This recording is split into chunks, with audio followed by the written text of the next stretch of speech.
Hello guys, welcome back to my channel Manikanta vlogs. Guys, ఇవాళ వచ్చేసి మనమైతే ఫ్రూట్ సలాడ్ చేయబోతున్నాం. మొత్తం ప్రాసెస్ ఉంటుంది చూడండి గైస్. నేనైతే మా ఇంట్లో మొత్తం దొడ్లా కంపెనీ మాత్రమే వాడతాం పాలు. నేనైతే 3 లీటర్స్ ఆఫ్ పాలు తీసుకున్నాను ఫ్రూట్ సలాడ్కి. గైస్, కస్టర్డ్ పౌడర్ గ్లాసున్నర తీసుకోవాలి 3 లీటర్స్కి. మిల్క్ పౌడర్ కంపల్సరీ, జస్ట్ అది ఒక 3 స్పూన్స్ అట్లా వేసుకోవాలి. షుగర్ మటుకి హాఫ్ కేజీ వేసుకోవాలి గైస్.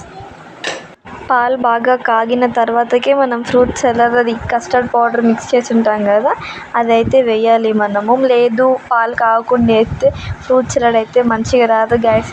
కంపల్సరీ సిమ్లో ఉండే మనమైతే మిక్స్ చేసుకోవాలి కస్టర్డ్ పౌడర్. హైలో పెడితే గిడ్డలు కట్టేసేస్తే అంత మంచిగా రాదు. ఫ్రూట్స్ మన ఇష్టం, ఏమైనా వేసుకోవచ్చు. నేనైతే జస్ట్ పొమోగ్రానైట్ వేస్తా, యాపిల్ వేస్తా.